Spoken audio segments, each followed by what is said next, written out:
For several decades, the last week of July has always marked my annual visit to the Experimental Aircraft Association Airventure Air Show in Oshkosh, Wisconsin. Since adopting an interest in flight simulators, I started to notice what was available regarding flight simulators at Airventure, and it's been increasing in recent years. So I thought you might have an interest in seeing what's there for those of you who couldn't attend. But before I get started, let me tell you a little bit about Airventure for those who may be unfamiliar. It's a lot more than an air show. Of course, it does have a great daily air show each day for several hours in the afternoon and a couple night air shows. But it also offers static displays of a vast number of aircraft, everything from the biggest aircraft, the C-5 Galaxy, to the smallest twin-engine aircraft, the Cricri from France, which were both displayed this year at Airventure. During the week of Airventure, Whitman Field in Oshkosh becomes the busiest airport in the world, with over 13,000 aircraft parked at the field during the show. You can see a display of warbirds, home-built aircraft, vintage aircraft, just about anything you want to see, you can see while you're there. There's also a large trade show with 4 large hangars and numerous exhibits throughout the grounds for just about everything aviation related that you could ever have an interest in. There are tons of aircraft, instrumentation, avionics, and other aircraft related things that are of great interest to cockpit builders. There's also a campus of educational forums available with hundreds of topics covered each day regarding technology and aviation related subjects. Also, since the population of the town of Oshkosh grows from about 65,000 to about 4 or 5 times that during the show, many people camp by their airplanes or with RVs and tents on the grounds of the airport, where almost 40,000 people will be camping. Well, my first big surprise was to find that one of the main exhibit hangars was sponsored by Thrustmaster. The B hangar, which contains a large number of displays, had Thrustmaster right in the doorway where they exhibited all their latest Thrustmaster equipment. This included their new rudder pedal offering, which was available for demo on a couple stations using X-Plane. There were also Laminar representatives there to help support the X-Plane operation. They also had a couple of setups for VR testing with fighter-type cockpits that were available for trial by those who attending. What a refreshing thing to see a consumer simulator company taking the lead at Oshkosh in sponsoring a major hangar. French simulator manufacturer ALSim was present again this year at Oshkosh. This year they had 2 simulators, full visual simulators approved. This one is a 225,000, I believe, simulator that has proprietary flight model and scenery and is interchangeable to represent a light twin to a light twin-engine jet and turboprop aircraft. Has 3 screens that are projected, actually flat screens in this model, and for space savings, and it flew quite reasonably.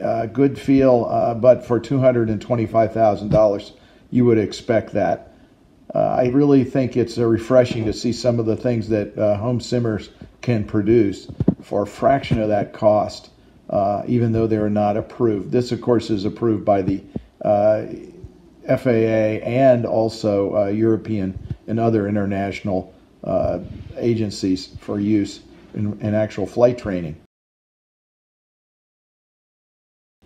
Now, this Cessna sim used a cylindrical projected screen with a seamless look. It looked very nice, but I will tell you that the Garmins are actual Garmins that are just put in there to embed data from the simulator. So that may be one reason for the relatively high cost. Buying the full Garmin setup alone is very expensive. Although SimCom was represented, they offer TBM aircraft training in full motion simulators. There really wasn't a lot to see here. Now, Frasca simulators were there. Now, they've been coming for years. This new technology they have is a changeable simulator. As you can see, the Garmin bezel is mounted on a metal panel covering a widescreen LCD. These Garmin bezels can be removed. In fact, the whole panel can be removed, and it gives you the look you see here with a G530 and the other instruments, which are shown on an LCD. There's quick release fasteners to remove those panels, and they appear to be mounted on a printed circuit board for running the wires to the encoders. The throttle quadrant also was removable. The guy removed it and showed me that it could be changed to a twin engine or multi-engine, and it appeared to be just a mechanical connection to the encoders inside, so there wasn't any wiring required. Here you can see him pulling that panel out, and you can see there's no wiring, and it's just a mechanical connection to the encoders within, but there doesn't appear to be any electrical connection, which makes for a nice, easy switchover. All in all, some pretty cool technology. Again, FAA-approved simulators, and quite expensive. I think $65,000 or $70,000. Now, Precision Flight Controls was again at Oshkosh this year, offering one example simulator. They had a number of hardware offerings also. A nice-looking simulator enclosed using about 6 LCD, I would estimate 24-inch screens. Quite a nice touch. I'm not sure if it was a touch screen or not, but it was a LCD instrument representation. Looked to be using Panel Builder or something like that. Seemed to be, I didn't get a chance to fly it. There were quite a lot of people lined up waiting for their turn, but I'd flown it before last year, and it flies pretty good. Just a lot of hardware they offer for various things, including the Garmin G530. It was nothing extremely unusual, but a nice simulator. I can't remember the cost of this particular unit. You could check those online, but they tend to offer some hardware like the yokes. They use the Brunner force feedback yoke and rudder pedals. So these again are pretty high-end units, advanced air training devices, FAA certified, and this is what they offer.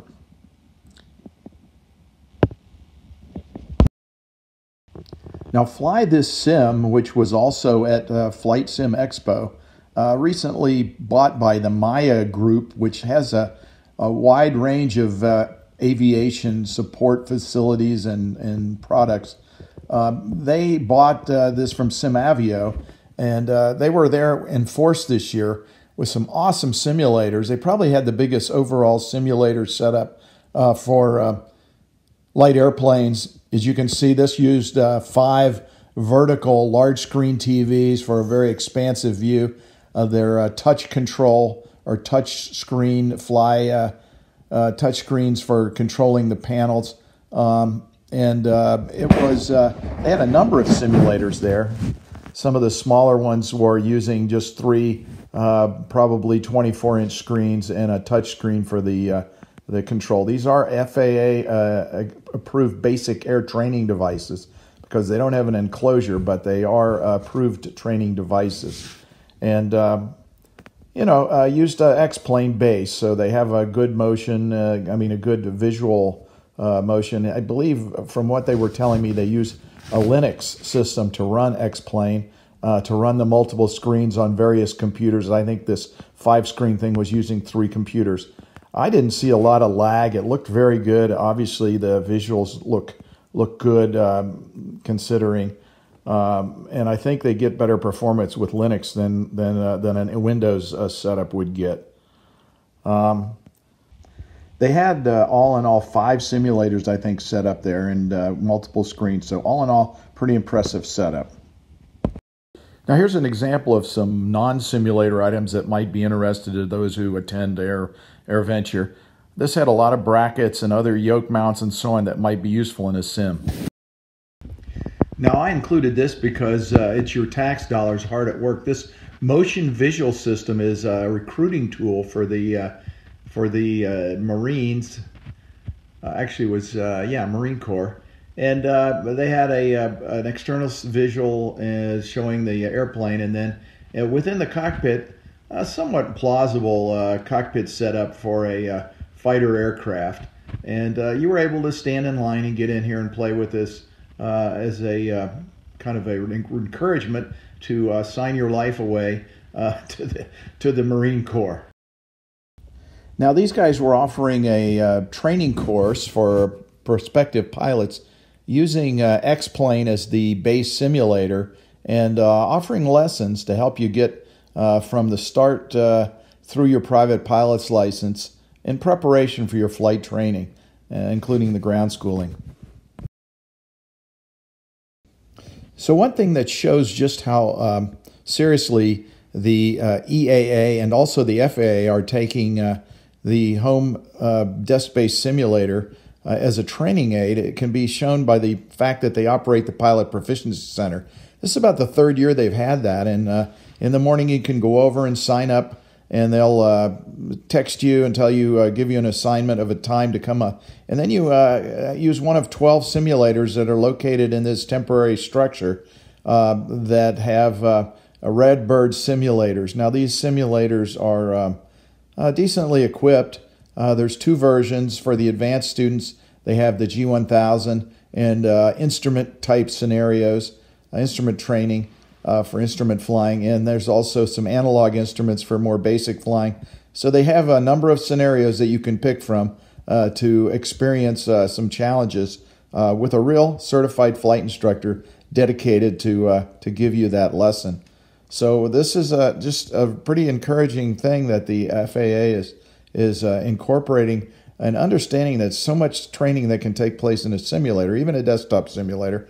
It may not be able to teach you everything about flying, but it can certainly teach you procedures and decision making and that sort of thing. So this is the up and coming thing, and it's been every year I go back to Oshkosh, I see more and more simulator related things in the lineup, in the exhibits, in the forums and other things that I attend. So that's one reason I wanted to make this video, is just to be able to share with you the fact that this is maybe something that you, if you're not a certified pilot even, that this may be something that you might want to attend. Oshkosh is a great experience. It really is. But there's quite a bit of things of interest to simulator guys too, if you're not intending to go on and to get a pilot's rating. Here you can see the analog version of the cockpit. We're using analog instruments in a G530 and a 430. But more basic training in things like flying from VFR into IFR conditions and other kind of unusual situations that require making good decisions about how to safely conclude the flight. One last thing they had that was kind of cool, Redbird makes a crosswind training simulator that actually moves horizontally in banks and allows you to cross-control the aircraft and to practice making crosswind landings. This gentleman was giving it a try, and a little bit raggedy at first, but here he's got it figured out now. He's got his wing low, left wing low, holding your right rudder to keep things lined up, and he's just bringing it on in for a crosswind landing. You know, it would take many, many hours on the right weather conditions to practice this. In this case, you can do many, many practices in one short session. As you might imagine, the Redbird simulator is located right next to the Proficiency Center. And there they have some of their higher-end simulators with visuals. You can see in motion, as you can see. Some of them only have, two-axis motion, but still fairly effective with pitch and bank, no yaw. Quite a number of screens for the visuals wrapped around there, and an advanced air training device with a cockpit enclosure. This is a helicopter simulator they have with a Robinson-style yoke and also the portrait oriented visuals. Now I came upon this little exhibit here on about the second last day I was there. AOPA was sponsoring to support simulation. They were giving away a simulator each day, including the monitor and all the controls, and X-plane based. So I thought that was kind of cool. They offered some information about simulation for flight training. Now at the Boeing exhibit, they also offered a pretty cool simulator, some big screen TVs, real seats out of a Boeing airliner, real controls, and I'm sure pretty realistic simulation. Obviously they got deep pockets to build a simulator, and if you were willing to stand in line, you could give it a try. You can see it's probably a very faithful a reproduction of the airliner that you were flying. I think it was a Boeing 737, the latest MAX version. But pretty cool chance to do something that you would normally not get to do with home simulation. So I wanted to include that here as I'm trying to incorporate everything regarding flight simulation that I could find at Airventure this year. While not directly simulator related, I did visit the Garmin booth. They have hands-on examples of everything they make, quite a lot of it. You can easily move in there and get your hands on the real hardware.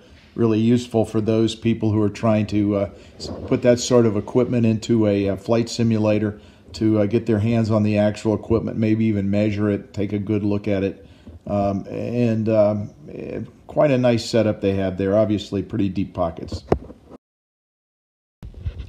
Yeah, there was a flight simulator company from Australia. They built a simulator that could be placed outdoors. They said that most flight schools said they didn't have an indoor space to put a simulator.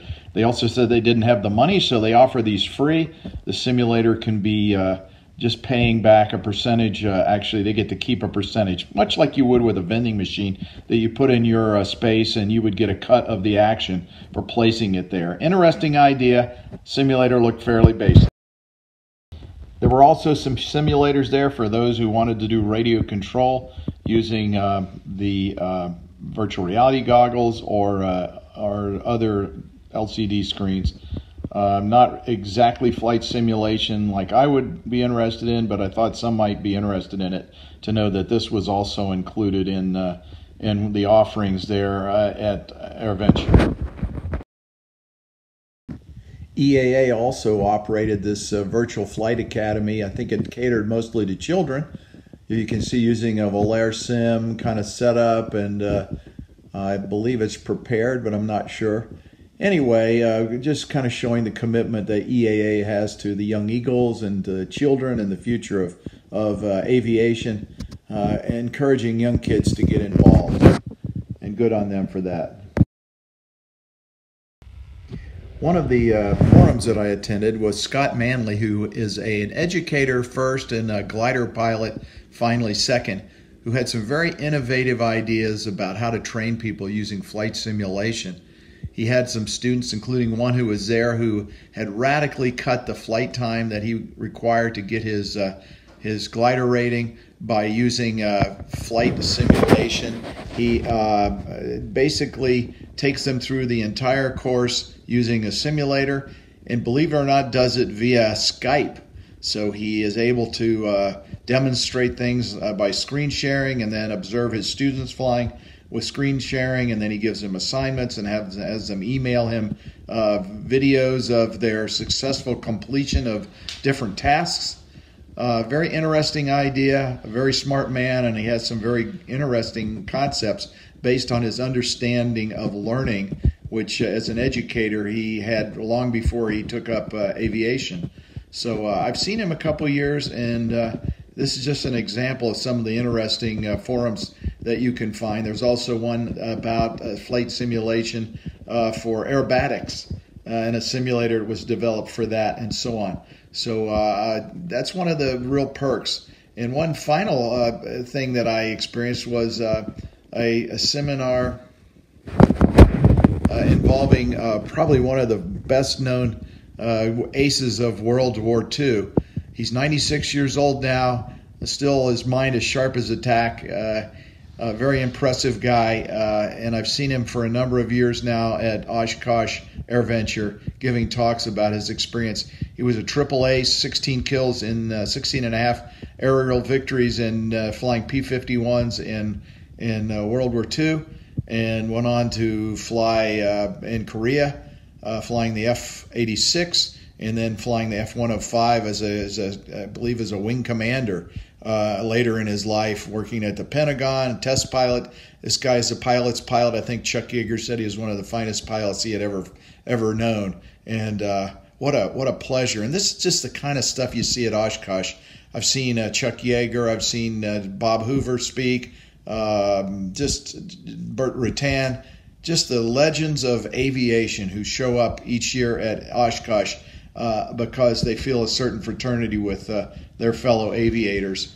And that's one of those things that you might want to consider for EAA attending Airventure. So if you haven't figured it out already, you can tell that I would encourage everyone to make the trip to Oshkosh, Wisconsin for Airventure. It really will enhance your appreciation for aviation. You'll see things that will impress you. You'll learn a lot about simulation too. You'll get to see the FAA-approved devices. And you'll be surprised how close you are to what you see there with your homebrew simulators that are made at a fraction of the cost. And it'll just give you some ideas, I think, to apply to what you're doing at home with your flight simulators. And if you're interested in actually going out and using them for training, you'll see what's available out there. Over the years, I've attended Airventure with everything from fellow airline and military pilots to people with absolutely no flying experience. And not one has told me that it wasn't absolutely worth it. See you next year at Airventure.